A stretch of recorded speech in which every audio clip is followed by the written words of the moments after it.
All right. Put the thumbnail back up there. IT, please. So, like I said, if you are a parent, I think like 95% of us raised our hand up, and and we have a heavy job. We have a heavy job being in the truth and being parents. So put it back up here. We'll leave it right there. So like the title says, we are raising children raising children into godly productivity. All right? Raising children into godly productivity. Because a lot of time, how many of us have ever heard the term, ever heard your mama and them or your family or somebody say, uh, say like, when you get 18, you gotta get out of my house and get a job. You ever heard that before? Who heard that before?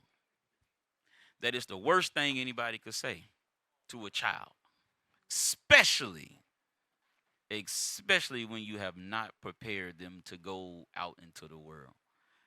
That is what we're gonna be talking about today. All right, that's what we're gonna be talking about today.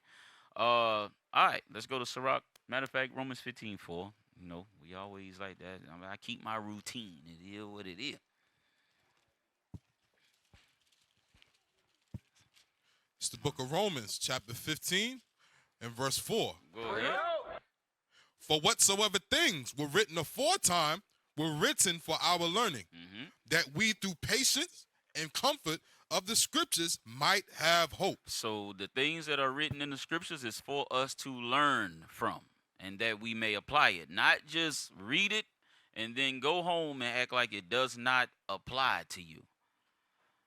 Act like it does not apply to you. No, these things, this class, a lot of us have heard classes dealing with children, dealing with parenting and things like that. So I understand that. I get it. But at the same time, it's been on my mind a lot heavy lately because I have sons. I have sons, and some of y'all got, a lot of us got sons. A lot of us got daughters. I ain't got none of those with you. You know, all for those of you that got daughters, all praise to the Most High. Bless you. Because I can only imagine, if the way I think and deal with my sons, I could only imagine if it was a girl. So for those of you that got daughters, bless you. Bless you that got sons too. But like the scriptures say, hey, you lose sleep over a daughter. It's crazy. I lose sleep over sons, so I can only imagine what it is for a daughter. So let's start. Let's go to Habakkuk. No. What I said, Sirach. Let's go to Sirach. Because the scriptures tell us how to be. Sirach 16 and 1. And once you get it, go ahead and read it also. It's the book of Sirach, chapter 16, verse 1. Desire not a multitude of unprofitable children, neither delight in ungodly sons. So it said, do not desire unprofitable children. One of the ways we allow our children to be unprofitable as parents, we don't pay attention to what they doing. We had a couple of questions 3 weeks ago. 3 weeks ago, you had one letter or one note come up asking if the teenager is being monitored, is it okay for them to be on social media? And I didn't know if that came from a parent or if that came from a teenager that was trying to act like, my mom and them probably don't want me on social media. And as long as I'm being monitored, I don't know if there's anything wrong with that. But then also, while I was visiting Greenville last week, you had a father send up a note, and he actually of course, they were brand new. They were fairly new. I think it was like 2 weeks. And he had asked the question, how do you know as a father that you're teaching your children what you're supposed to be teaching them now that you're in the truth? And that's something that, to be honest with you, all of us probably had that question at some point in time. And you probably still have that question at some point in time. Because as fathers that got sons, we're supposed to be teaching our children to be providers because our sons had to provide for somebody else's daughter. So they can't just be in here doing nothing or sitting around relaxed. And the mothers can't be in here also relaxed because that son, the plan is, if you are a parent, is for your child to get married. Who don't want their child to get married? Raise your hand. I didn't think nobody's going to raise their hand because every parent wants grandchildren. Every parent wants to see their child happy and successful in the truth, though. Even before we ever walked in the door, we wanted. We just didn't know how to do it. Now we got the blueprint, but we're still moving and acting like we did in the world. Read that scripture again, officer. Sirach, chapter 16, verse 1. Uh-huh. Desire not a multitude of unprofitable children. Go ahead. Neither delight in ungodly sons. So we are not to delight in ungodly sons. That also means daughters, too. We ain't going to delight in ungodly sons. So if the sons and daughters are out of order, we are not going to delight in that. A lot of times we pass or laugh and do different things to our children, and they learn these evil ways because we're just trying to make it until they get 18. And then you got to go. Here we go. Read that verse again. Trust not thou in their life, neither respect their multitude. For one that is just is better than 1,000. So one that is just is better than 1,000. Go ahead. And better is it to die without children than to have them that are ungodly. So what is that saying to us as parents? That is saying it is better for you not to even have a child if you ain't going to teach them God's ways. It is better for you not to have a baby than it is for you to have a child and then allow the world to raise your child. And the thing is, a lot of it, what we see and fall on a lot of men that are absent. But a lot of these women out here will use that and say, "Oh, it's their fault." No, you the one raising them. It's both fault. It's the father and the mother fault. In a lot of cases, why you take that down? I actually like that. You could have left that image up there. I don't know if you're using it at all.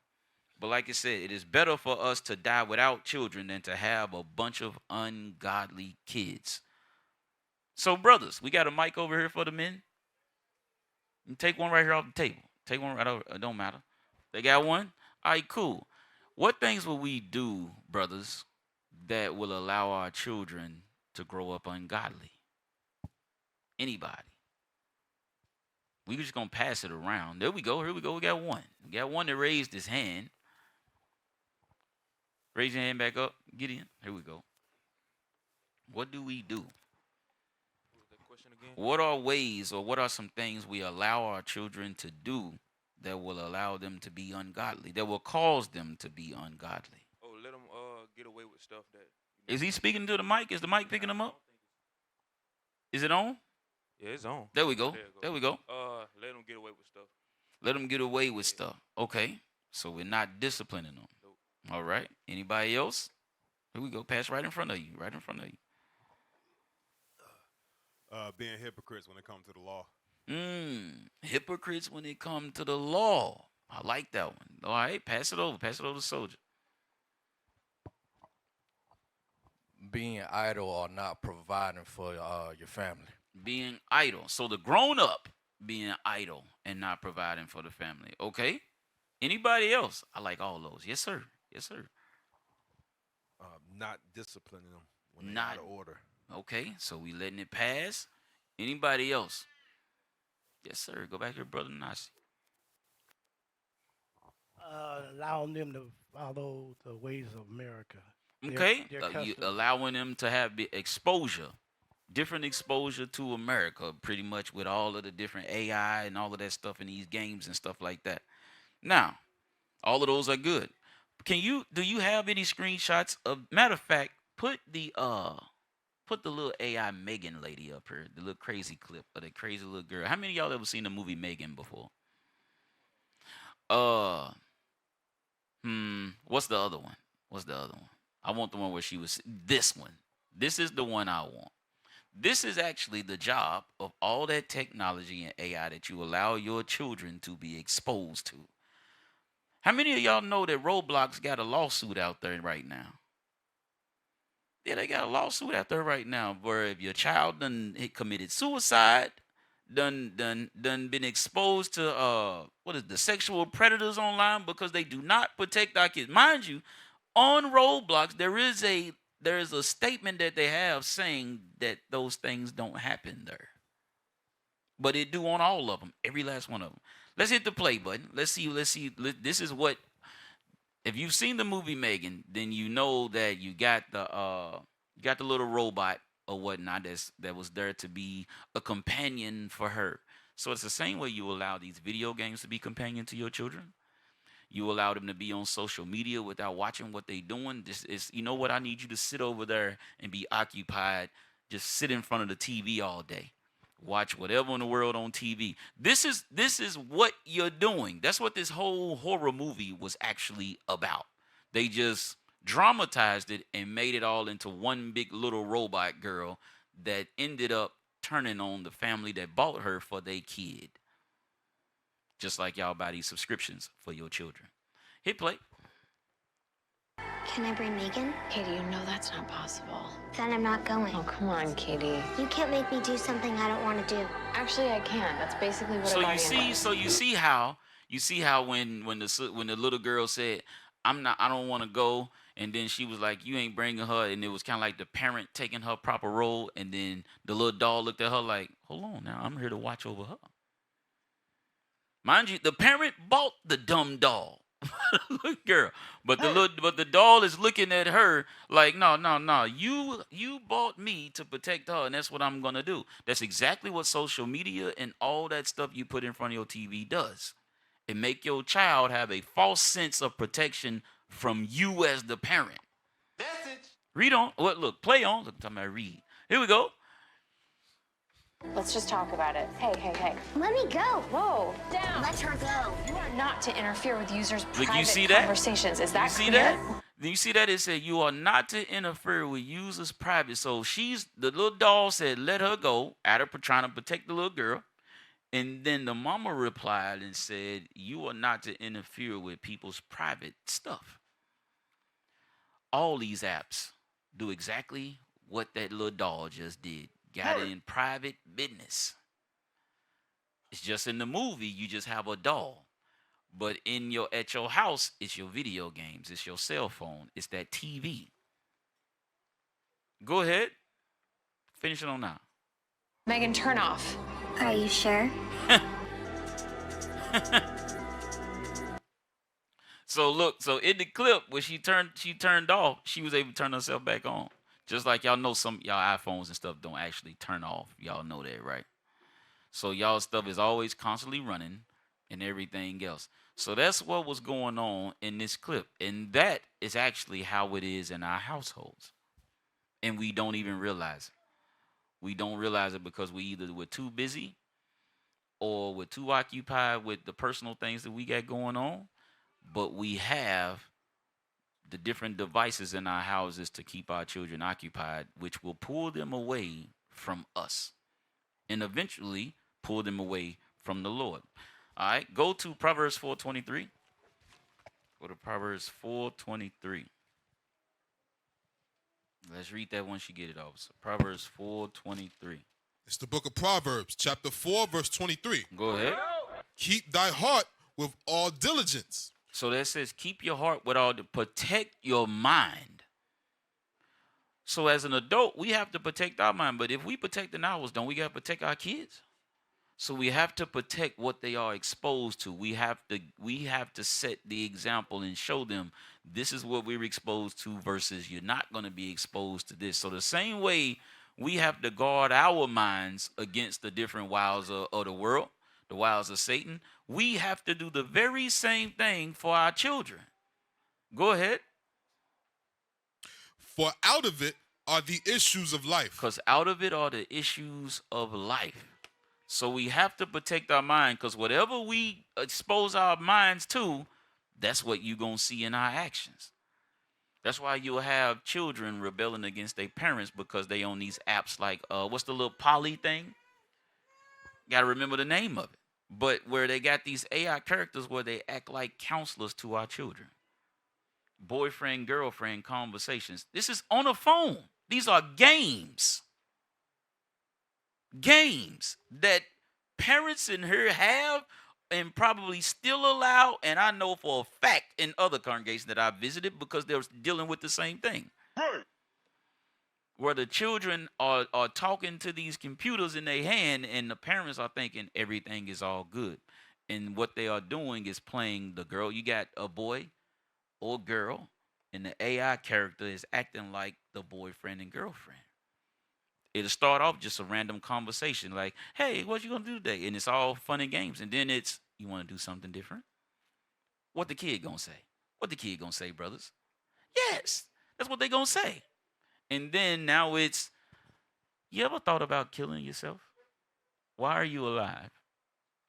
Then it pushes kids to suicide. That's why Roblox is getting sued now. But a lot of parents, in the truth, allow their kids to play Roblox.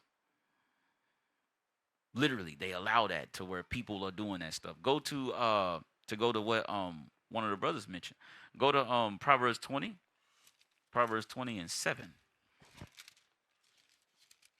Proverbs 27, because one of the brothers mentioned about the example that we set. Proverbs 20 and 7. Go ahead. It's the book of Proverbs, chapter 20, verse 7. Go ahead. Come on. The just man walketh in his integrity. So we say a just man walks in integrity. And that just man there is following the laws of God. They walk with integrity. So they do the right thing even though ain't nobody watching. That's what integrity means.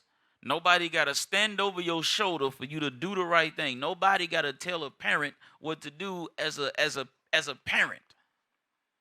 Right. Because you're reading the scriptures. And you know some parents are bringing their children in the body.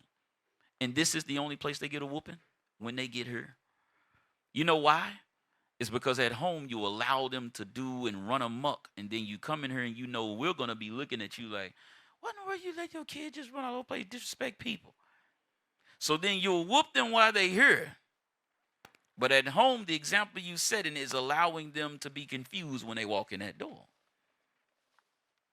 Read that again. The just man walketh in his integrity. So a just man walks in integrity. So the things you do at home, when no one's there and they ain't got to govern you, or we ain't going to question you about what in the world you doing because we ain't there to see it. Go ahead. His children are blessed after him. His children are blessed after him. The children are going to follow the same example you give them. What you expose them to, the integrity you have when no one's watching, that's what your kids are going to do. Right.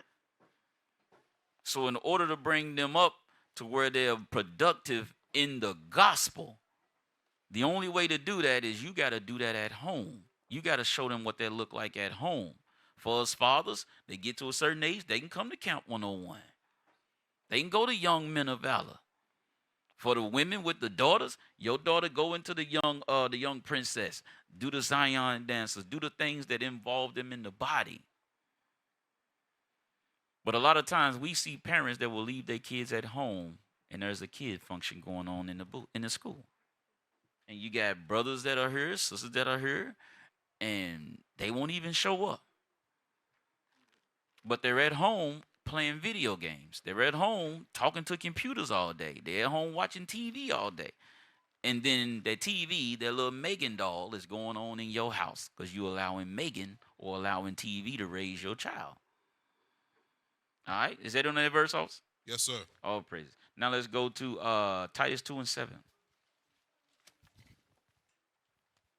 Titus 2 and 7.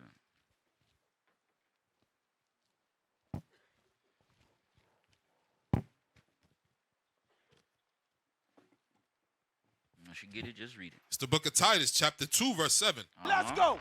In all things, showing thyself a pattern of good works. You ever, hey, how many of y'all fathers and her sons are like around 8, 7? Shoot, don't even matter. Matter of fact, for the sons, you notice how they try to carry themselves like they fathers all the time? Like they try to sit like them. They try to turn their body like them. Like you can watch them while you doing what you doing, they moving like. They sitting there doing like this shadowing you. You way across the room doing what you doing and they watching you from, that's how all sons are. All 5 of mine do the same thing. They do the same thing. And I see them watching me and that makes me stay in order. Because if I'm out of order, they're going to be doing the same exact thing. Sisters, y'all don't think y'all daughters do that? That's why they want to cook for their dad, because they see the mama cook for their dad. But if you are disrespecting him though, she feels she can also disrespect her own father too. So we got to show a pattern, a consistency of good works that our kids can follow. Read that verse again from the top. in all things, showing thyself a pattern of good works, and doctrine, showing uncorruptness, gravity, sincerity. So we have to show that we cannot be corrupted. And we gotta be sincere. A child know when you fake. You know how children know you fake? You know how you talk about people when you at home and then you come to the school, shalom, what's that, Christ bless?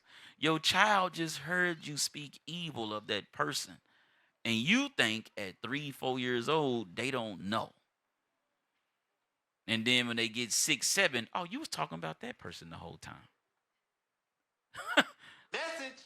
Because you've been showing a pattern of this, and now they start to learn people's names themselves. Now they know. You done taught them how to be evil, because now they at home. Oh, well, I can talk about people if I want food with them. I ain't got to keep the commandments. You're teaching them to be unprofitable instead of profitable. That's what's going on. You're teaching them to be the opposite of what the Bible says, and then you're wondering why these things affect everybody in the school. A lot of y'all parents don't even know that your child, like we are at a time in the truth where the parents determine who their child gets married to. You think, oh, I got 5 sons. I got 3 in the truth. 2 ain't in the truth. Them 3 that's in here. You don't think I'm watching the way the parents carry themselves, and my sons can't even ask about somebody whose household is out of order. There ain't no asking. But that's the same thing that's going to happen for the daughters, though. The fathers and wives are sitting there, okay, all right. Got the fathers and mothers looking. That household right there out of order. He better not come over here and get him married my daughter. And that's how it's going to be. So the way us as parents carry ourselves is going to determine who our kids marry. Unless they go do some evil stuff. As long as they doing it according to what's in here, we're going to be able to guide them. And if they allow us to guide them, there are certain people parents won't allow their children to get married to. So if we're not in order, we could mess our kids up. Because you know how they say in the scriptures that you come from good stock. That's how we all want it to be. But if you come from bad stock, I don't want to bet my sons and nobody else's daughter life on that. Everybody looking quiet. Everybody looking nervous now. Dang. Everybody good? Everybody all right? Okay, everybody looking nervous. Like officer is up here hurting people's feelings. Look, I think about this all the time because I do got 5 sons. And it is, a lot of us be like, oh, well, it's heavier on the fathers with sons, with daughters than it is with sons. That's what a lot of people say. I don't know what it's like to have a daughter. But to have a son and knowing that it's my job to teach him how to be a provider and a protector, that's not something light. Because I got to make sure they can do all those things before somebody would even consider their daughter being married to my son. So if I don't show them properly, I failed them. I think about that all the time. And I think about that for all of us in here all the time. All the time. All right. Let's go to 1 Corinthians 15:33. The name of the game is Polybuzz. You got the logo for Polybuzz? I had to find it in my notes. It took me a while, but I got it now. Read what you got, but once you find it, let me know. It's the book of 1 Corinthians, chapter 15, verse 33. Let's go. Be not deceived. Evil communications corrupt good manners. So if we allow our children to be exposed to everything that comes, that's Polybuzz? That's it? I don't think that's it, bro. That's not it right there. That's poly PNG, bro. I know the PNG is the type of file, but it's poly. It's Polybuzz with 1 L. There we go. This right here. How many of y'all ever seen this app before? Has anybody ever seen this app on their kid phone? Scroll up. You seen it? Yeah, bro. And it's done upgraded now. Now it's done upgraded. It's done gone crazy now. But this app right here, you can create a character. In that character, you create or as you see, you got the discover or whatever. So you generate an image, you create a character, And then, of course, you have a subscription and stuff like that. But there's a free version where you can do the bare minimum. But what this is, they create the character that they want to talk to. So if you got a young boy that does that, now he's talking to a girl. And this app talks to them like their girlfriend. It doesn't start that way. It starts like an innocent conversation. And every now and again, it throws something out there. And we got kids in the truth that is playing with these type of apps. And then you wonder why your kid disrespect you because they done been on the phone talking to this darn computer.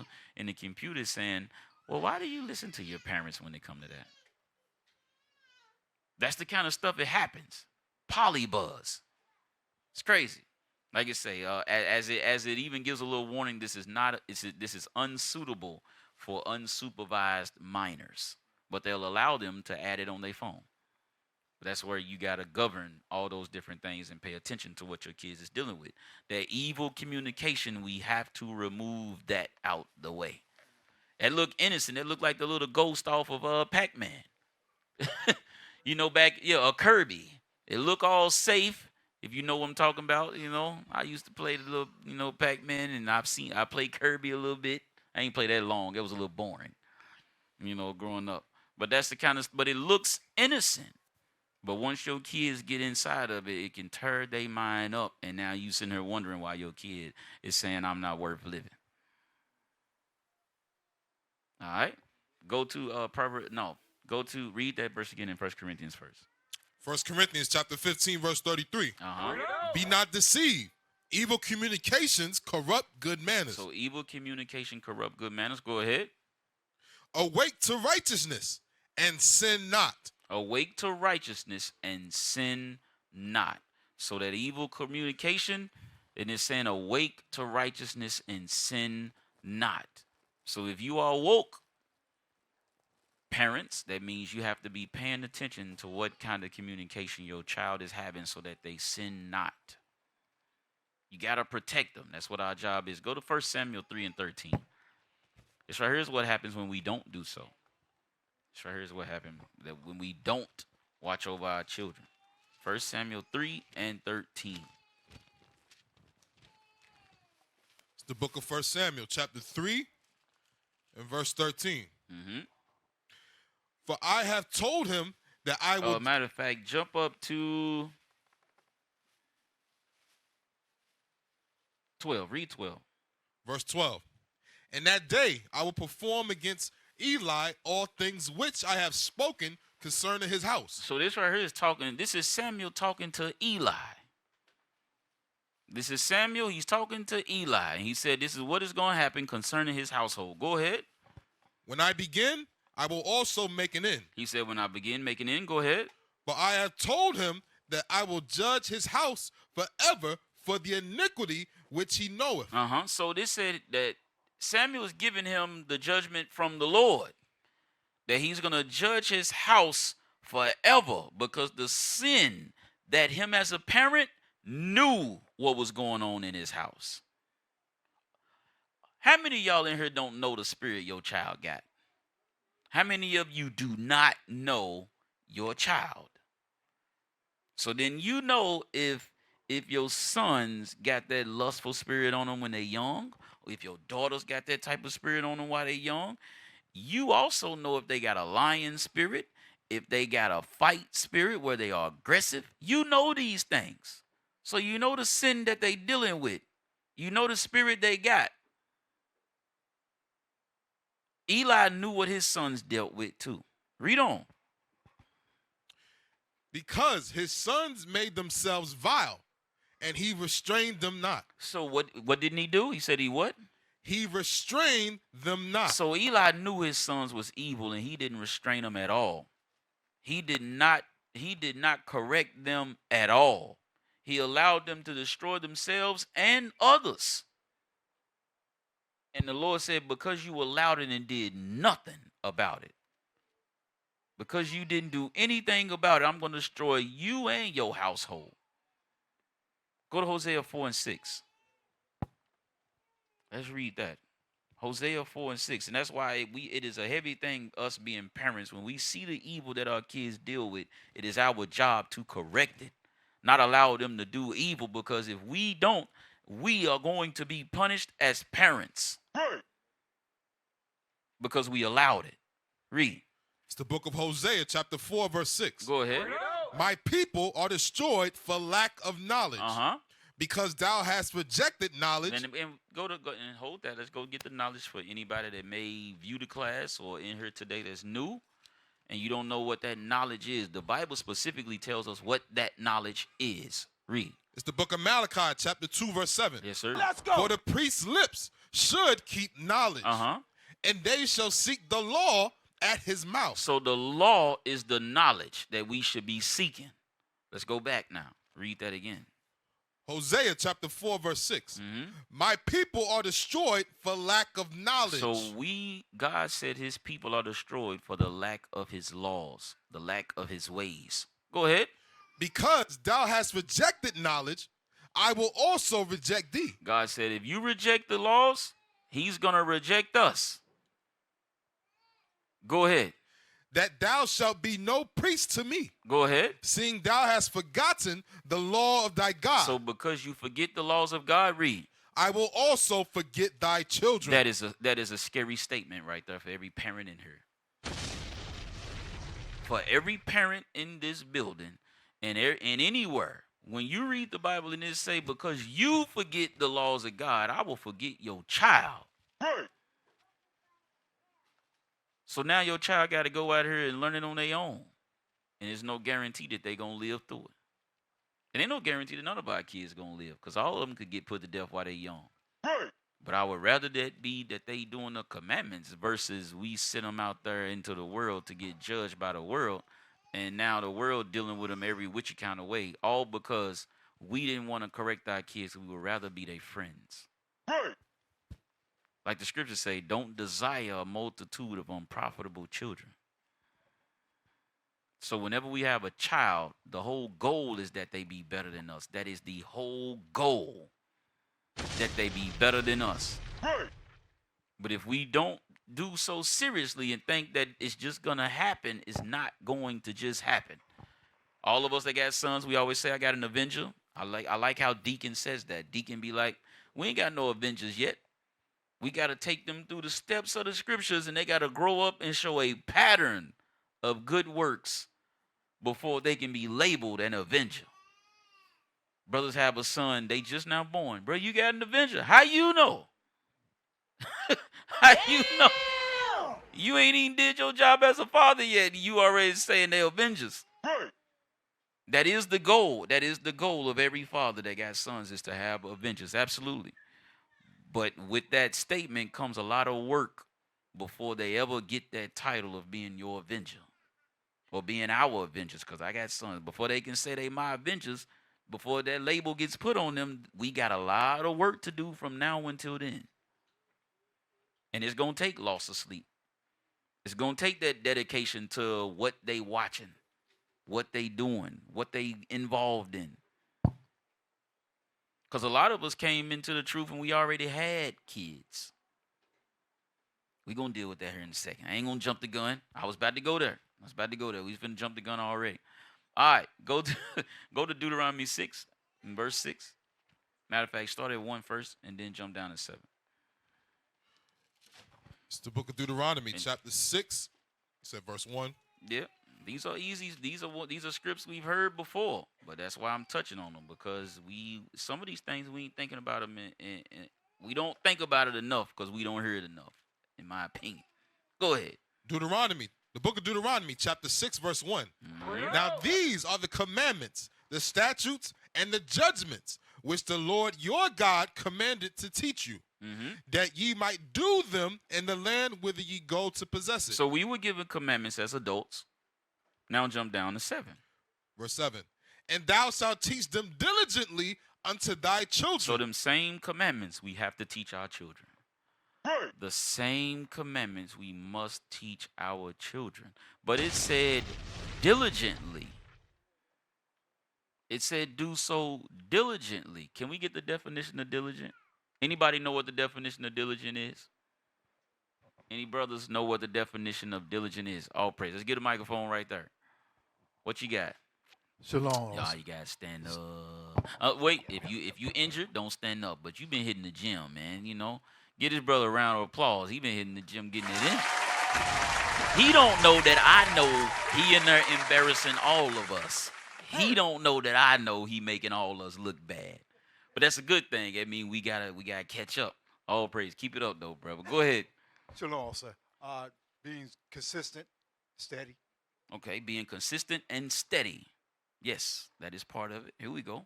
Let's put that up here. Watch this. Read that, Sam. Can you see it? I got the same thing on my phone. You do? All right. All praises. Here we go. Diligent, having or showing care of consciousness and conscious. Did I say that right? Consciousness. Consciousness. I'm sorry, I looked wrong. Having or showing care and consciousness in one's work or duties. So it's not accidental. You are conscious of exactly what you're doing. Give me some of the similar words down here, the synonym. Oh, yeah, synonyms. Not all of them. Yeah, here we go. All right. Industrious, hardworking, assiduous, conscious, particular, punctual. Lord Jesus. We ain't got to word all those. Here we go. I got you. Attentive, exacting, careful, thorough, earnest, studious, zealous, dedicated, constant, committed, driven, active. That's everybody be like, active? Oh, that's a simple one. It's a lot of parents that aren't active parents. You just got kids. Untiring, tireless, indefatigable. I didn't even know that was a word. Shout out, hey, Marshall. I got one for you. Laborous. All right. And the opposite, lazy and casual. You can take it down now. So when that thing says, read that verse 7 again. And thou shalt teach them diligently unto thy children. So you have to do so tirelessly, constantly, intentional, with all consciousness of what you're showing them. So that means it's not going to be accidental. You're going to be active. It's not going to be by accident that you run into a scenario. You're going to create the scenario. You're going to sit there and meditate. How do I get my son or daughter to do this? Because whether y'all believe it or not, the world don't want our kids to do nothing. They want them to continue to play these video games. They want them to continue to jump around and entertain them with sports. It's kind of crazy how when it comes to training our children up, no one has an issue with sports. Most of our people, I say that, not us in here that's having kids that's born in the truth. But a lot of people that end up going pro and stuff like that, when did they get the basketball, the football, the baseball in their hand? When they was a kid. Some of them talk about when he was born, before he could walk, I put a ball in his hand. We can do that, and then when we come in the truth and all that go away, now it's like the father had asked before. Now, what do I do as a parent now? Because of what the world pushes is we're just entertainers. We're going to teach our children to run up and down the football field, run up and down the court, baseball field, all of that stuff. And that is what we want them to do to make millions and millions of dollars. And they're going to be whoremongers and everything and exposed to all this different stuff. But that's okay, because we're going to love them as the world, and you're going to train them starting before they ever walk, just like we told you to. Then we come into the truth, we're confused as to what to teach them. Because we've lost who we are, now we don't even know we don't know how we're doing it right by our children now. Don't we got didn't a lot of the prophets in them play instruments? It's kind of crazy how they give out more scholarships to college playing instruments than they do in sports. Black people don't even know that.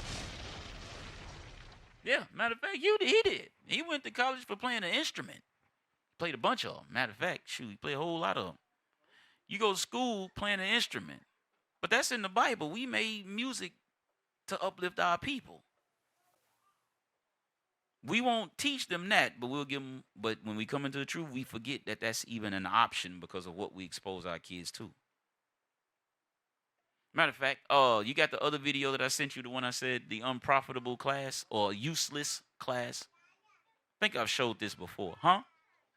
No, no, that's the last one. It's the one that I just sent. Yeah, that one right there. It's supposed to start at like 120, and then it'll go until like 210? 210. I want y'all to listen to this. This right here was 8 years ago. We in 2025, right?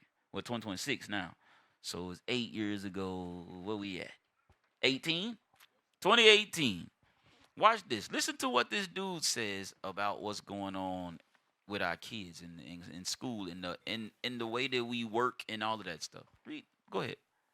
Difficult than moving from the car factory to Walmart. And it's very likely that even if there are new jobs, most of the unemployed masses will not be able to make the transition. It's also a big question about young people that nobody really knows what the job market would be like. Cause it. In 20... Now, how many of y'all ever seen this this dude right here, this video at all, where he's talking about how the job market and stuff like that, how we went from, the industry and stuff like that, on what happened in Detroit with the industry, the industrial, I guess you could say, phase, the manufacturing phase and stuff like that. And then from there, they started getting rid of these factories. And then whole cities started failing, and the job market went way down. And then people that was working in factories, then they transitioned them into Walmart. And now we're in Walmart, and now they're transitioning again. This was 8 years ago. The transition again. And now he's saying that for young people, no one even knows what the job market going to look like. You imagine being a father with sons, and we got to teach our sons how to be providers for the women they're going to marry. And we know there's a whole system out there that does not give them any direction, that's not going to help them at all, where they're trying to make them useless. That's what this, can you hub over the video so we can see the title? Where's the title at? Huh? Oh, you downloaded. Let me get the name of it. What's the name of it? You got it right there? I had it. It's them developing a useless class. No, I got you. I can read it off. I just got to log back into the thing. I got you. I need y'all to see this. This is what they are creating with our kids. Yeah, there we go. It said workplace automation and the useless class. And look who he is. Hebrew University of Jerusalem. He's a lecturer over there. Amalek in them. And this is what they're creating. They are creating a whole environment where they're trying to create a useless class. A lot of us might be dead by then, but our kids will be alive. If the Lord let the earth last that long, which these bombs and stuff, they starting to point them at people now. So we don't know. But at the same time, what if? What if? Why y'all laughing? What happened? What I said? I said something crazy? See, IT again. Here we go. It's IT every time to be messing with me. Here we go. Hey, go back to the video. Let's play it again. Let's play it again. The one that you downloaded, yes. So that way, yep. Yes, sir. Right there. Right there is good. Right there is good. Go ahead. Likely that even if there are new jobs, most of the unemployed masses will not be able to make the transition. It's also a big question about young people that nobody really knows what the job market would be like in 20 or 30 years. It's really the first time in history when nobody has any idea what kind of jobs and what kind of skills people will need in 30 years, which means that we have absolutely no idea what to teach children at school. Most of what they learn is going to be irrelevant. Stop. Goodness. Most of what our kids learning is going to be useless. Damn!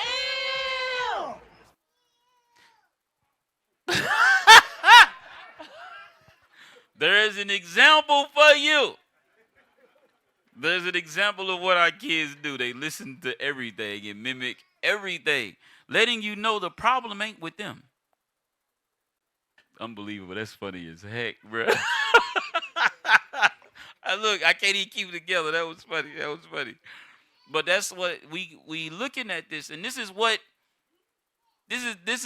Jewish people is out here creating. That's where you got all this AI stuff like that, all these video games and things like that. It destroys our mindset to make us that useless class. Now, if you are deemed to be useless, and you have no way of making money because you don't have a skill set, what will happen? What will begin to happen? Hey, where's the scripture where Solomon prayed that don't make him poor so he don't steal? Y'all know what I'm talking about? Just come to my mind. Y'all know what I'm talking about? Proverbs 30. Just come to mind. I ain't had it written down, Sammy. I'm sorry, bro. Yeah, that's it. 30 and 8. It's the book of Proverbs, chapter 30, verse 8. Mm-hmm. Remove far from me vanity and lies. Go ahead. Give me neither poverty nor riches. Mm-hmm. Feed me with food convenient for me. Read. Lest I be full and deny thee, and say, who is the Lord?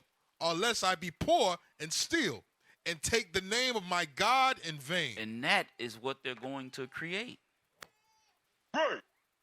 They're going to create a bunch of people that is doing these things, and now they get the freedom to deal with them in any way they feel like. Now your son or your daughter ends up in prison. Now the state makes money off your kids because we ourselves said at 18, I need you to get out of my house. You need to do something. I done what I could do. No, you didn't. You put them in front of a TV. You put them in front of video games for 18 years. You did not teach them anything to prepare them to walk out that door. And then they become impoverished. Now they ready to steal or sell their body to get money. A lot of us done heard that song by it's kind of crazy how with Tupac, he had that song, Brenda's Got a Baby. And that's how we look at it. We be at the beginning of the song, he literally was like, yeah, Brenda got a baby. It ain't got nothing to do with me. And then he breaks down how it affects everybody in the neighborhood.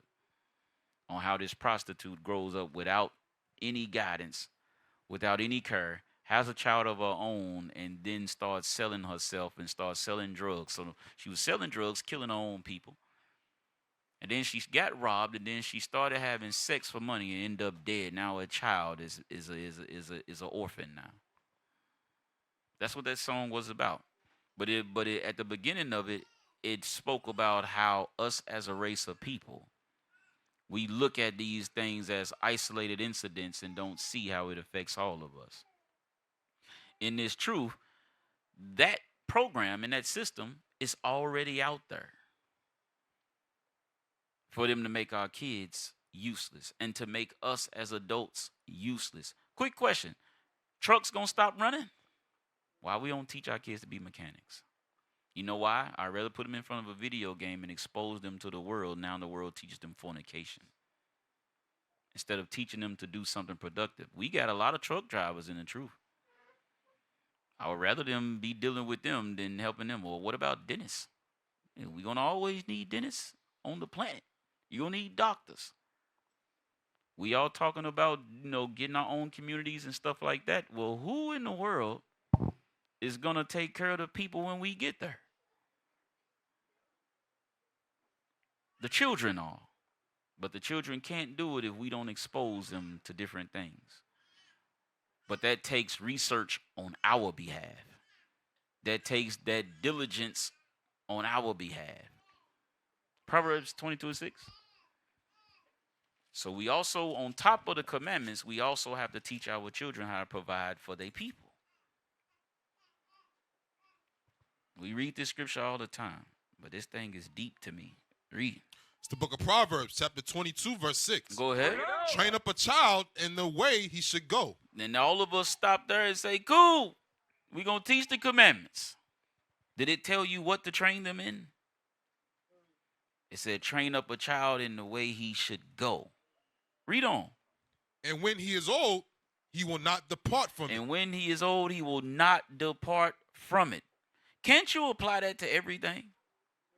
So first and foremost, we got to teach them the commandments of the Lord. That is number one. Teach them the fear of the Lord. Number one. But then it says train them up in the way he should go. So when they get older, they will not depart from it. If you want your child to be a doctor, what do you think you need to start doing at about 7, 8 years old? Instead of letting them play video games all day, how about you put a book in front of them?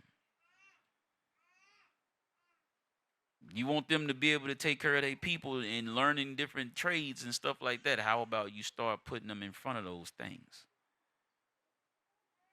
So that burden of being a provider doesn't apply to them.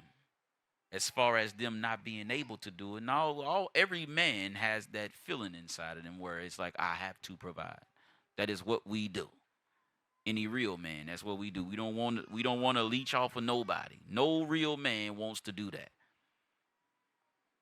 And no real woman wants a man to be that way. So if we're going to make our children that way, we have to give them the proper skills and put them in the proper stuff for them to be exposed to it. We have stewardship program in all the schools. I see it posted all the time. You got different mechanics showing the different young kids how to do these different things. You got the brothers teaching the children how to do carpentry work. We're going to be building houses as long as we here.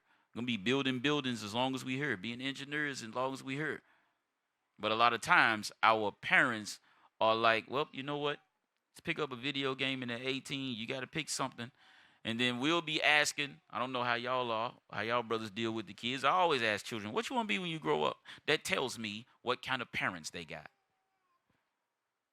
What do you want to be when you grow up? If at a teenager, they don't know, when did you ever give them the vision to answer that question? Because it's black people, the Negro. You know what we do? Hispanics, y'all with us. I'm sorry. Y'all with us. Today, y'all are, it's just y'all name today. Because we got Northern Kingdom in here. They be trying to act like it ain't them. It's y'all too. At 15 years old, there we go. Put that on the screen. Put that on the screen. That's the Bahamas right there. You teaching the young kids on what to do when it comes to basic stuff with a car, like being a mechanic, changing oil, checking the oil, and all of that different stuff. Putting in the antifreeze, you know. Look like he's spilling it everywhere, but we going to be all right. Nah, but that's cool, though. But that's how it's got to be. And that's something that should not happen rare. We have to start coming up with other ways to do this often with our children. Not just with the men, but also with the daughters also. Also with the daughters also. Because it's going to affect them when they get a certain age. But if a child can't answer who they are or what they want to be, as far as, you know, hey, what do you want to do when you grow up? And they in their teens and don't have a clue of what they want to do. That means the parents are not relaying that message of the vision on what they have for their child to them. Y'all know, hey, what do we say as black people, brothers? Somebody raise their hand. What do we say whenever we ask, or whenever somebody asks us or ask our children or ask you, hey, what do you want your child to be when they grow up? What do we usually say, brothers? Raise your hand, somebody. Get the tip. Here we go. Well, you was here last night. I want somebody that wasn't even a part of the discussion at all yesterday. Come on, brothers. I don't care who you is. Look, we got the young prophets raising in. Here we go. It's Rubel. I know, shalom, sir. Shalom, sir, grace and blessing. I know a lot of times I would hear like we want to be alive. Alive? Yeah, I've heard that many times. What else?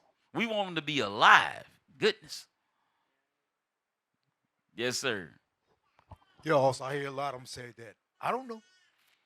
So we don't. So as parents, we be saying, "I don't know." Okay, that ain't the one I'm looking for. There's another one. And y'all was here. Well, you wasn't. Yehoshua wasn't here. You know that. Give it to Yehoshua. What you got? What you got, Yehoshua? What you got? You said the question was what we tell our children when they Yeah, like say for instance, I come to you. Hey, what do you want your child to be when they grow up? I want them to be whatever them and I have a conversation about. Okay. That's me. He tried to clean it up. He tried to clean it up, y'all. He tried to clean it up. I'm gonna give y'all the answer because a lot of brothers don't want to talk. Anybody else want to give it a shot? Here we go. Right here, right here. What's your name, bro? I don't know your name. I keep forgetting. Brother Nehemiah. Brother Nehemiah. All right, here we go. Brother Nehemiah. Hey, what do you want your children to grow up to be? I want them to have their own business, doing their own thing. Okay. All praises. That his answer is very, very close to what we normally say. I want them to have their own business, doing their own thing. What's their own thing mean? See, I actually do. Sis, what would you say? I just want to hear it, though. I want to hear it. Self-sufficient. Okay. Self-sufficient. All right. Quick question. How are we going to teach them to do that? You know what the normal answer is? It's kind of like the second part of your answer is their own thing. Whatever. I want them to grow up to be whatever they want to be. You can grow up and be anything you want. What was Christ's father's what was his job? He was a carpenter. What did Christ do? It's kind of funny how in the Bible you see those things passed down to their children, but now all of a sudden you can be whatever you want to be. You be whatever you want to be. Read Proverbs 22:6 again. The scripture is not just the laws. That's part 1, the foundation. Go ahead. Proverbs chapter 22, verse 6. Go ahead. Train up a child in the way he should go. Uh-huh. And when he is old, he will not depart from it. Why we can't pick which way they supposed to go when the Bible just told us to? That's why an 18-year-old don't know what to do. Because the father or the mother has never told them what to do. You do your own thing or whatever makes you happy. Or I just want you to be self-sufficient. Ain't a drug dealer self-sufficient? Kind of funny. A lot of our sons will grow up and do that too and be self-sufficient. Because we really don't have a path to put our kids on because we'll think we putting them in a box. No, you're not. You are setting them up where they never start at square one ever again. Ever again. That's what you're doing. When you pick, you are going to be a mechanic, whether you like it or not. After that, you can go do what you want to do because now you can pay to go do what you want to do. That's exactly what Moab and Ammon do. You want to go to the Olympics? When they start training them, 8 years old. My son is an athlete at 8 years old. I want him to be on the Olympic team when he's 15, 16 years old. They start training at 8. You're going to be a doctor. They start teaching you at 8. That is what the other nations do, and they got that from us, and then we are the ones that saying, do whatever you want to do. Versus, no, you're going to go be a mechanic. I don't want to be a mechanic. No, how would you know your child don't want to be a mechanic when he 8? He'll do whatever you say to do. But you have to expose him to it and put it in front of him. You have to train him up in the way he should go. That's what it's supposed to be. Then once he gets that degree or that certificate, that certification, you know what? I want to try something new. No issues there. Go ahead, son. Know why? Because if he fall flat on his face, what can he go back to? Go right back and take care of himself anyway. We fall on our face today, we start at square one. If we get fired from a job and we go to another job, a lot of us a lot of us didn't even take advantage or haven't, because we put it up here in South Carolina. I don't know how it is. 'Cause I know we got brothers from Detroit today. I don't know how it is up there where y'all at. But in South Carolina, you can go to school for free to deal with HVAC. Like, you can get all 3 certifications with it: electrician, data analyst, carpentry, different certifications, general contractors. You can go to school for free for that here. For free in South Carolina at any tech school after 5 p.m. So you can have a full-time job and then go to school. And you'll get it in less than 6 months. A lot of us won't do it, and then we want a wife for the single brothers. We ain't got a lot of single brothers. Well, we got enough. You got single brothers. Well, here we go. Put it on screen. I like it. Put it on screen. Look at what they doing. What they making. Look at what, these are kids. This is their every day at school. This is what they do every day at school. Now we send, look, they are being trained to be chefs, and they eat the food they cook. And they use the things they build. And then we as a race of people don't see our children better than them. When we got the best kids on the planet. You could take that down. You could take it down. You see what they learning? But that's why we started with the laws, because that's the foundation. But after that, now it's how do you teach them to be productive in the body, though? You cannot be productive, like the scriptures say.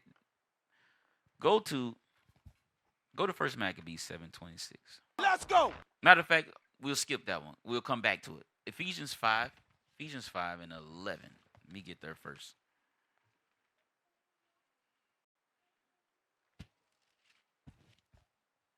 Ephesians 5 and 11.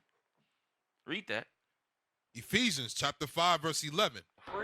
And had no fellowship with the unfruitful works of darkness. Go ahead. But rather reprove them. How are they going to reprove anything if they're involved in it themselves? So we cannot allow them to have fellowship with unfruitful works. So all of the twerking videos, all of the nonsense that you allow your child to be involved in and do when you know that's what they're doing, stop. Teach your children to go against it, because they can't correct it if you're going to think it's okay for them to be involved in it. Go ahead. For it is a shame even to speak of those things which are done of them in secret. Because it'll become a shame for you. Now go to Sirach 30. Sirach 30 and 1.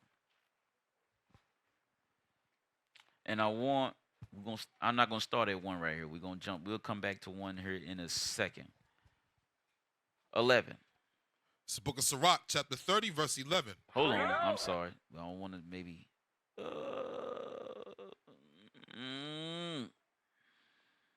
Go ahead. Start there. Sirach, chapter 30, verse 11. Give him no liberty in his youth, and wink not at his follies. Mm-hmm. Bow down. So don't give your child any liberty. If your child is sitting at the house and they ain't doing nothing, that's the liberty that it's talking about. And it say don't wink at his follies, because a couple of brothers said when you see the errors, we're not disciplining our children. So it says that give them no liberty in his youth. It says that because we're supposed to be giving them productive things to do and to learn. Anybody here ever been a coach for sports or anything like that before? All praise. I got a question for you. See, you raise your hand. Me and you, I used to coach. You coach youth sports? All right. You ever coach like what age? Middle school? All right. At middle school, were they more receptive to listen at middle school than high school? Upon talking to high school coaches, yes. Yeah. Yes. It's 100%. That's a fact. I've dealt with middle school all the way down to like before they get to middle school. The children from elementary to middle school, you're able to teach them the basic fundamentals. They'll listen. on whatever sport it is. That is what give them no liberty in his youth is about. You are supposed to teach them the basics while they're young, so they will already have it down pat before they ever get to that point of they want to do their own thing. They already got it now. But we'll wait and say, oh, you got time to learn. You got time. All our children are born behind the 8 ball for whatever, if y'all don't know what that means, we are late from the time we are born. We are already late. Right. Everybody is already done put everything on us, all of the stereotypes, all of the stigmas, the lack of school, everything in our neighborhood puts us behind when we're born. And then us as parents will tell our children, you got time to pick what you want to do, when the Bible told us to pick what they do. So we have to start thinking about the nation now. Like, what do we want our kids to be when they grow up, and start exposing them to those different things, and don't give them that liberty when they youth to do nothing and then think when they get in high school, now I can tell you what to do. It's too late at that point. It's too late. It works like that with coaches and stuff in sports. They get it. That's why they start teaching fundamentals when they're young. But for whatever reason in our community, we'll wait until they almost about to graduate and then ask them, what are you going to do? Versus we should have been showing them that while they was in grade school, way down there in the 3rd and 4th grade. All the way up until that point. That is our job. All right? Go to Proverbs 29:15. We ain't read that yet, did we? Because I got a video. This right here, and this came out in the class that Bishop and them did a long time ago. 29:15. It's the book of Proverbs, chapter 29, verse 15. Go ahead. The rod and reproof give wisdom, but a child left to himself bringeth his mother to shame. So the rod and reproof giveth wisdom. So like one of the brothers said, hey, we got discipline though. We got to discipline our children, but they said the rod and reproof. So it ain't just the whooping that we got to give them. Now you got to give them correction on what to do now. Now you have to provide guidance now. You shouldn't be doing this. When I give spankings, I talk to my kids while I'm hitting them. That's just how I do. I'm hitting them on the sides. I'm hitting them on the side like scripture say, but I talk as I'm swinging, I'm speaking. That's the old school way.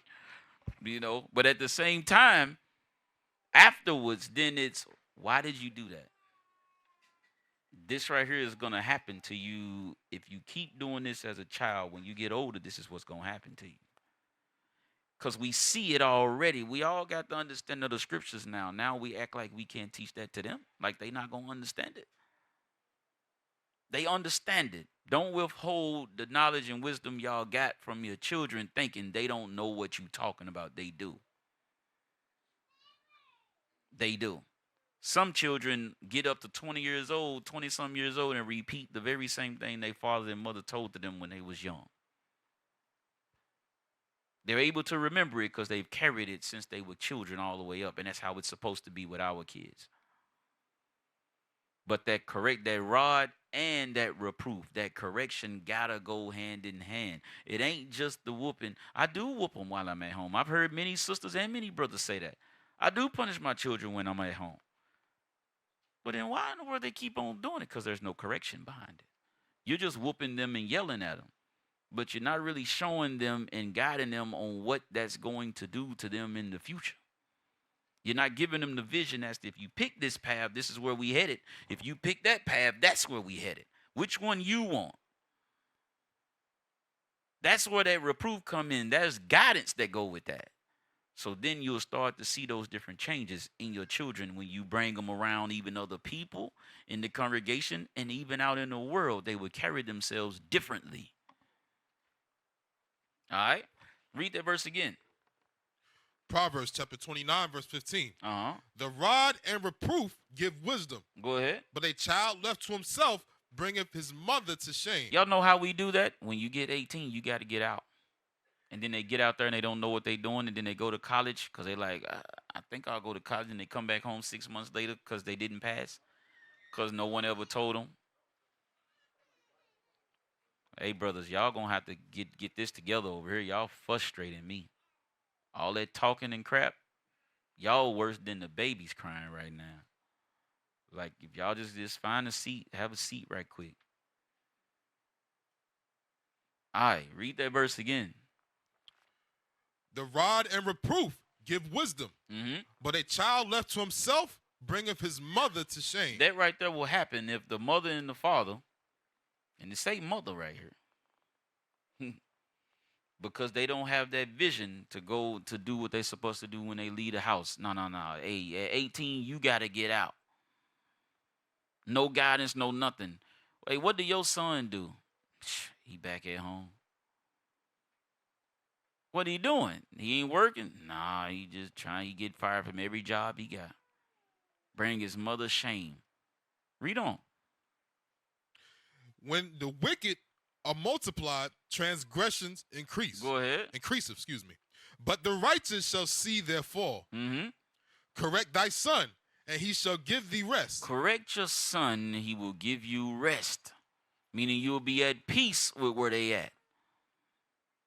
You'll be at peace because you understand, all right, my son is a stand-up brother. He's a stand-up man.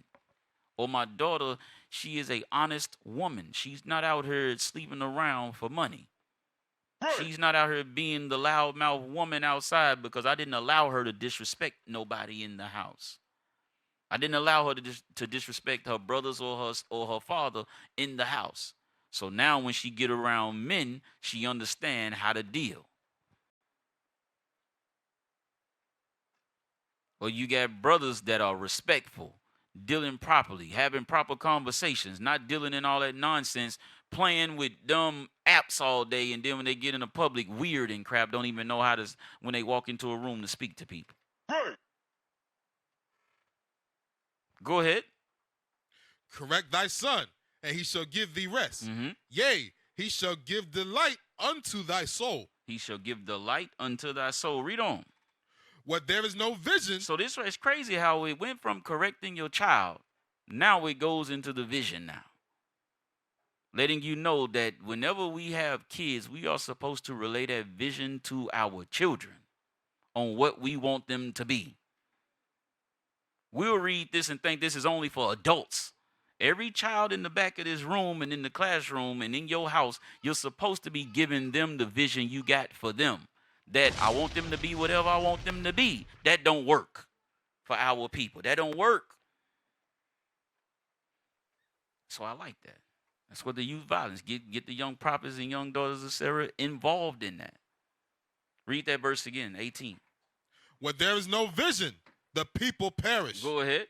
But he that keepeth the law, happy is he. So we have to give that vision on what we expect from our children and what they're going to be while they're young. If we don't, that useless class that Esau is out there creating, that's where they're going to fall. And then when they can't provide, they're going to be provoked to steal, rob, sell their body, sell their soul to get money just to survive.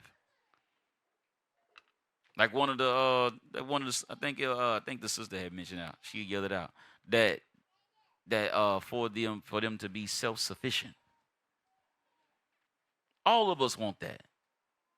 But we got to teach them how to do so according to God's laws. And there is a system being created to make it difficult for our kids. That's what's going on. All right? Go to Psalms 101, verse 3. Psalms 101 and verse 3.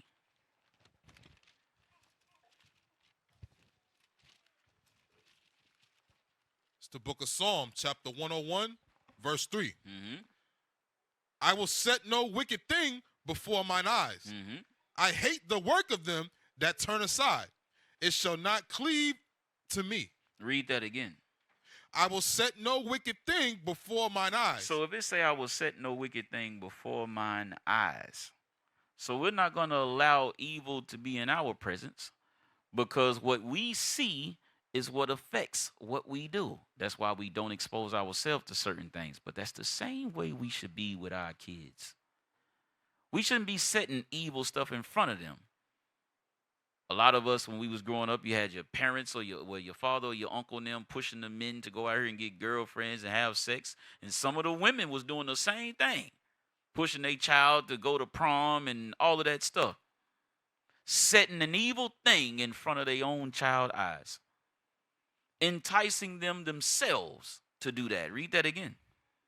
I will set no wicked thing before mine eyes. I hate the work of them that turn aside. Go ahead. It shall not cleave to me. It shall not cleave to me. So the wicked things are not supposed to cleave to us. Righteousness is. So we're not supposed to set evil things before our eyes. Neither are we supposed to do so to our children, because they're going to follow what we do. So if all we doing is at home doing all kinds of evil, talking evil, speaking evil, then you wonder why your child do the same thing. You ain't never showed them what you expect from them or what goal you got for them when they grow up, so therefore they don't have none. So now they're idle, and their idleness teacheth much evil now. You may have a good job and everything, but you didn't transfer none of that understanding to your child. Now your child is going bonkers. And then everybody come leadership. Wait, what do I do with my kid? Teach them. Give them the vision of what you expected from them. And it should have started long time ago. But if you just so happen where your child was grown up a little bit and then you come in, you got to teach them where they at the best that you can and show them that example. They got to see it in you. And y'all feel free to jump in. No, y'all just got back. Welcome back. All praises. Is that it on that verse, Officer Samuel? Yes, sir. All right, Proverbs 4:23.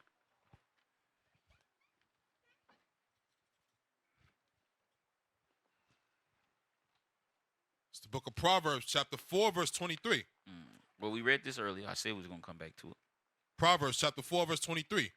Keep thy heart with all diligence. So the same way we protect our mind by not setting any evil thing in front of us, same way we got to do our children. We got to keep their heart with all diligence, just like we keep ours. Go ahead. For out of it are the issues of life. Go ahead. Put away from thee a froward mouth. And we are not supposed to be, we can't have a forward mouth, so therefore we're not supposed to teach our children to be that way. Right. If we're being told don't do that, why? Remember, we read it in Deuteronomy 6 and 7. The same laws we are given, we're supposed to teach them to our children. So if we're taught not to speak and carry ourselves a certain way, there is no way our children should be losing their mind, disrespecting other brothers and sisters in the body, disrespecting adults in the body. They should be carrying themselves a certain way. Is that it? Go ahead. And perverse lips put far from thee. So the same way we got to put it far from us, we got to teach them to put it far from them. All right? Go to, you already did that. I think we did. I think we almost at the end. Got like one more script. No. Go to the one I was asking you about earlier with the parents at 20 years old. The kids at 20. Yes. It's the book of Numbers, chapter 1. I'll start at verse 2. Numbers, chapter 1, verse 2. Take ye the sum of all the congregation of the children of Israel, after their families, by the house of their fathers, with the number of their names, every male by their polls, from 20 years old and upward. So what age are we determined to be men? Or is it declared that we men at 20 years old? So why in the world we tell our kids to get out at 18? Message. We'll tell our kids to get out at 18 and we have not prepared them, and then we'll kick them out, and the Lord even said at 20. So that would also mean that's the same age of marriage. Go to that as well for this cause. Matthew. Let's read that too. It's the book of Matthew, chapter 19, verse 5. Go ahead. And said, for this cause shall a man leave father and mother. It said, for this cause, for this reason, a man will leave his father and mother. Go ahead.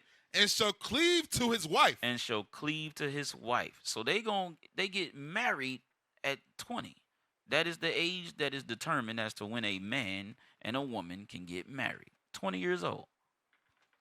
And we putting our kids out at 18, or we thinking, look, I've done my best. You got to go fend for yourself, when we ain't done anything the Bible said. We've allowed them to be tied up in all kinds of evil, all kinds of distractions. And then we say, I'm just trying to make it to their 18. As though you're done being a parent, like it was over. Mind you, when they go through stuff, even in the world, ain't they going to call you and tell you about it? Wouldn't you want that to be the case? Because when we read the scriptures, you had guidance coming from parents and their children were adults. We all know about Tobit and Tobias. Tobias was a grown man, but his father was still guiding him. So what in the world you think our job is? Our parenting duties never end until we dead. Never. How many of y'all call y'all mom and daddy by their first name that's still living? Y'all still go up to them, mama, daddy, or pops, depending on what you call them. You still address them as who they are. Meaning they duties as being your father and mother still ain't over. It's just now you're grown as an adult and you understand you still got to show that respect to them. But that's the same thing that's going to happen with us. Our kids will forever be our children. Forever. But if we're not preparing and guiding them, it's going to be grievous to us. Go back to Sirach 30 and 1 this time. It's the book of Sirach, chapter 30, verse 1. Mm-hmm. He that loveth his son causes him oft to feel the rod. Go ahead. And he may have joy of him in the end. That he would have joy of him in the end. Read on. He that chasteth his son shall have joy in him, and shall rejoice of him among his acquaintance. And you're going to rejoice of him among your acquaintance. You can speak good. My son is this, my daughter is this. Because even though we're reading about sons, it's also go for the daughters too. All of us want to speak good about our kids. To acquaintances, to our friends. What do your son do? What do your daughter do? Oh, she do this, he do that. You know what? He married. He got kids and everything now. And it's cool to say they married and they have kids now. Versus, yeah, she a baby mama now. He a baby daddy now. Read on. He that teacheth his son grieveth the enemy. And before his friends, he shall rejoice of him. So whenever we teach our children, that's when we grieve the enemy. They're not avengers until we've taught them. Our sons are not avengers until we've taught them and we brought them up under this right here. We got to go through all these steps. Right. Go ahead. Though his father die, yet he is as though he were not dead. Go ahead. For he have left one behind him that is like himself. You know how, and this scripture right here is heavy because some mothers, particularly mothers dealing with sons, a lot of y'all mothers will say that man is being too harsh on his son. And you'll start to then say, my son. You being too hard on my son as though it ain't his son. And then as he's being hard on him, you'll forget that he's trying to recreate himself, and then you think you protecting your son from your husband. A lot of sisters do that. Get in the way of the father raising their sons to be like them or better. And it's crazy. You love that husband so much, you married him.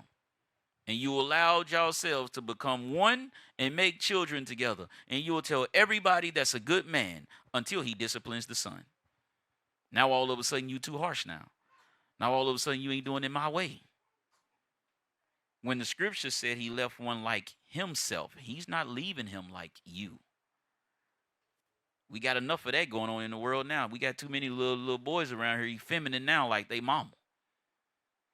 And then when you get a man that has a son that wants to raise him, now you want to get in the way and say that's too harsh when he's just recreating himself.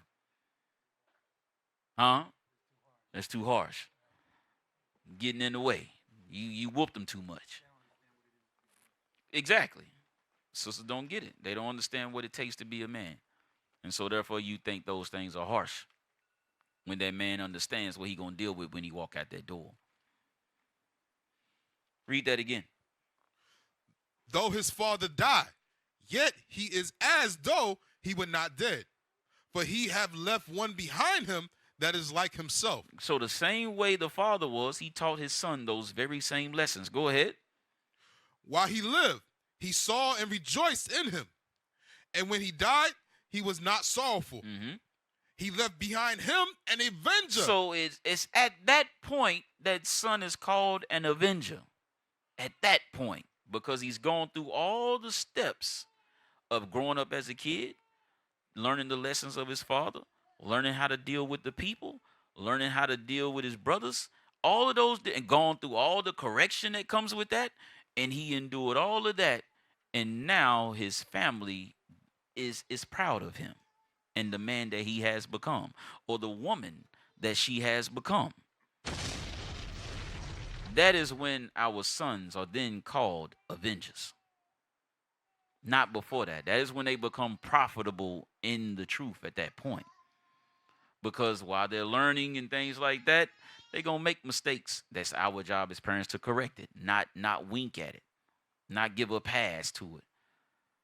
We got to show them what that looks like so when they get older, they've become exactly what we wanted them to become. Read on. He left behind him an avenger against his enemies, and one that shall requite kindness to his friends. Because he's learned how to deal with his own people properly. Go ahead. He that maketh too much of his sons. But if you wink, my son is this and that, I don't want to be too hard on him, you make too much on him. Go ahead. He that maketh too much of his son shall bind up his wounds, and his bowels will be troubled at every cry. He said he shall bind up his wounds. Your son gonna get bopped upside the head. Bind up his wounds. Your son gonna go through some stuff, gonna be jacked up, might be in the hospital shot because he ain't know how to deal with people. Now you up there binding up his wounds. Or the daughters. Daughters out here all crazy. Now they baby mamas now. Binding up their wounds. And every time you hear anything going on with them, your stomach start churning because you know if that phone ring, that might be them or somebody telling me that I done lost a child. All because we didn't properly guide them. Go ahead. A horse not broken becometh headstrong, and a child left to himself will be willful. Because a horse not broken becoming headstrong. You'll have a child or so in the truth, and they need the correction, and instead of them getting the correction, they get your protection from everybody else. You know they wrong, but I don't want you to check my son, or I don't want you to check my daughter. So therefore, you protect them from everybody else that saw the evil they did. Mind you, all of us will say it takes a village to raise a child, but then you don't allow the village to help you raise the child. That's how we speak, and that's tough. Because as a parent, hey, you know what? Hey, if this is all family to you, and you understand that person saw you do some evil, when they correct you on it, as a parent, oh, praises, you got somebody willing to look after your child when you don't see it.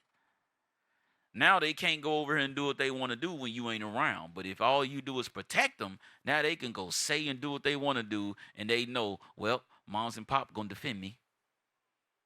So as long as mom and pop don't see it, I'm good. But if anybody else see it, all I got to do is tell them that I didn't do it, or make them feel like they'll get my parents on my side, and they going to go defend me against that person because I don't like them anyway. Now your kids playing adults against adults now. That's what's going on. Because now you've left that horse not broken. Now they headstrong. Now they playing around with everybody. Now they don't want to listen. Now they have no discipline. Go ahead. Conquer thy child, and he shall make thee afraid. Then you got some of these kids that will bop you or during their threaten to kill their own parents. Now you scared of them because they done grew up. Go ahead. Play with him, and he will bring thee to heaviness. You play with that son. Some of y'all mothers got young sons, and y'all play with them versus disciplining them when they doing something wrong, because eventually they going to outgrow you. and they haven't learned to respect you. Now they standing over you now, ready to beat you in your face. That's what happens. And some of y'all fathers get afraid of your sons too, because you try to be buddy-buddy, and then you find out they a foot taller than you. Now you scared because you didn't teach them while they was a child that they had to respect and obey you. So now you timid. You in your house walking on eggshells while they walk by you. Go ahead. Laugh not with him, lest thou have sorrow with him, and lest thou gnash thy teeth in the end. So laugh not with them. When they doing evil, no, you make sure that stuff get corrected. Go ahead. Give him no liberty in his youth. And give him no liberty. That is where the guidance come in. Point all your children in a direction and make sure you expose them to what that is. Because when they don't have a vision, they perish. And them perishing is everything we're reading they're going to do that we just read. They're going to become disrespectful. They're going to become aggressive toward their parents. You're going to be sitting there scared in your own house. All of this is because the vision was never given to your children. That is why I said, in order to avoid what we read above, give them no liberty in his youth. Point them in a direction that you want them to go. Go ahead. Give him no liberty in his youth, and wink not at his follies. Read. Bow down his neck while he is young, and beat him on the side. And that's why I say that's why we keep dealing with the kids, because we have to start while they are young. Whenever there's anything going on in the classroom, any stewardship program training for the children, you should have them here.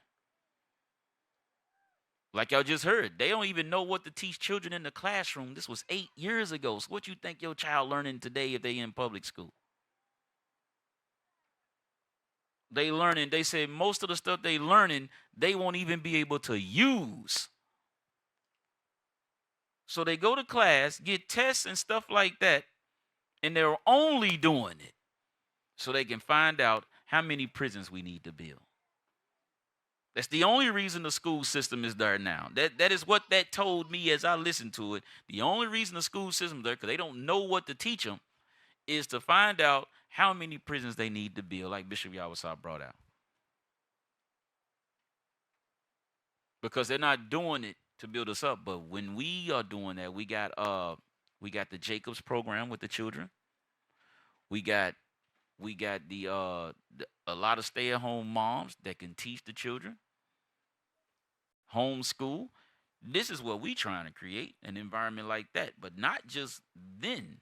We want those very same young prophets right there to be the same adult men that's there helping them. They going to flip it and do the same thing. But they going to be better. Like the scriptures say, we are to train our children to be better. But like this said, like us, like we ain't never left. So they got to be like us. That's the least they could be, is just like us. Read on. Bow down his neck while he is young, and beat him on the sides while he is a child. Go ahead. Lest he wax stubborn. Lest he become stubborn and disrespectful. Go ahead. And be disobedient unto thee. And so bring sorrow to thine heart. And that's what'll happen. They'll bring sorrow to us later on, because they're going to be in all kinds of trouble. Read. Chastise thy son, and hold him to labor. Hold him to labor. That's why I said train up a child in the way he should go. The labor that they should have is the labor you give. A lot of us got grass. We need it mowed. But once the grass is mowed, then what? Now the grass is cut. You know, my son, he cut the grass. That's only once a week in the summertime. Maybe once every other week, depending on how you trying to do it. But then you don't give him any other work to do. Read that book. You need to learn about these small engine repairs right here. Start doing that. Don't let them sit there and do nothing. Put these young men and women in front of things that's going to help them, instead of allowing them to sit there and do nothing every day. Or they do one chore at the house and everybody giving them a hand clap. The reason why you do that is because you haven't given them the expectation that you want them to do. So anything they do that's minute, It may not even be something you want. You're like, well, thank you, good, good. And then they go back to the phone and go back to talking to AI that's telling them to kill themselves. Or the AI to tell them to disrespect you or to sneak around and do things. Whenever y'all look up those different rules and the fine print, whenever y'all see these AI games, look at what it says. It allows conversation to become sexual, to do those different things. So then you'll sorrow in thine heart. Read 13 again, and then go back to Deuteronomy 6 and 7. Chastise thy son, and hold him to labor, lest his lewd behavior be an offense unto thee. Lest his lewd behavior. Now you got the over-sexuality going on with your children. Because we neglect them when they're kids and tell them they got time and you can be whatever you want to be, now they just learning all kinds of lewd behavior because they don't have anything to push toward because you never gave them a vision to do it. Now they messed up. Go back to Deuteronomy 6 and 7. And then let's play that video that I put up at the last one, the closing one. Deuteronomy chapter 6, verse 7. Go ahead. And thou shalt teach them diligently unto thy children. So we must teach the commandments diligently unto our children. Go ahead. And shalt talk of them when thou sittest in thine house. So that same vision that we get, we're supposed to relate a vision we have for our children while we sitting in the house with them. And it's supposed to be diligent, something we do all the time. This is what I want you to be. This is what I want you to do. These are the scenarios that go with that. It's got to be on purpose. It ain't going to happen accidental. That's what diligent mean. We put that up there earlier. It's a consciousness of what you're doing, meaning you know exactly why you showing them that. You know exactly why you put them in front of this person. You know exactly why you let them see that video. Go ahead. And when thou walkest by the way, and when thou liest down. So while you walking by the way, while y'all just chilling and walking and talking, you talking to them about the laws of God and about what you have planned for their life. When they laying down, the stories you talking about is the Bible and how that's going to help them with their people as they get older, to get them in the mindset of wanting to prefer and be around and take care of their own nation and not everybody else. That's it on that verse? And when thou risest up. Mm-hmm. That's it? Yes, sir. All right, let's play that video right here. It's a little clip that I got from, this is a long time ago. Go ahead, hit play. You as the parent have to use that and come up with those scenarios. I like how you was bringing that out, like the scripture that we was reading in Deuteronomy 6 and 7, about teaching them diligently, because I was looking at that word. What does it mean to be diligent in teaching your children? That means the parents have to be creative in coming up with scenarios and asking their child, what would you do? How would you apply the law to this? When these conversations don't take place between the parent and the child, your children end up in garbage. That's what they end up in, learning stupidity and foolishness from television and BET. So it's important that the parents, they have to, not just making a choice, they have to interject and get between the child and the television or whatever other influences that will get to your child. Because at 3, just like you said, when they come out of the womb, Christmas, Easter, all that crap is being given to them, and you sitting up there talking about something, I'm going to wait. By the time you wait, the child is in the garbage. Or juvenile detention. Juvenile detention. Read on. Verse 5. And that's what that is. We wait, our children end up in terrible situations, like Bishop just said, garbage. And now you trying to pull them out the garbage, and it's too late now. So when we have that mindset toward our children, we are setting them up for failure. And we cannot be parents that do that. Go to Hebrews 2 and 1. We'll close out right there.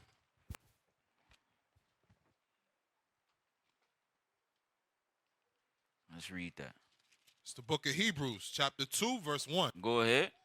Therefore, we ought to give the more earnest heed to the things which we have heard, lest at any time we should let them slip. So, Lord's will, y'all got some from the class. and the way we are to apply these things in our household and giving our children that vision that we got for them and making sure they follow that path. But that takes work as a parent. And don't wait until your child is in their teenage years or it is going to be too late for you and for them. So with that, hey, y'all got anything? Anything? Yeah. All right. Well, with that, shalom, family. Most High in Christ bless y'all. Across the earth, the prophets move. From city streets to distant lands, the message is the same. Israel must rise. Through every quest, every journey, the truth spreads. No border can contain it. No distance can silence it. Our nation lives in every moment. In joy, we celebrate marriages. In sorrow, we honor our dead. On the Sabbath, we gather as one. Families rejoicing together, bound by the commandments of God. Yet are we tried. From the stones in Kenya to the hatred in Montana, we endure as a soldier of the Lord. And still, the mission expands. On the airwaves, on the screens, in every nation under heaven, Israel's voice is heard. We build our communities. We raise our children in royalty. We restore what was broken. We clean what was defiled. We show the world who we are.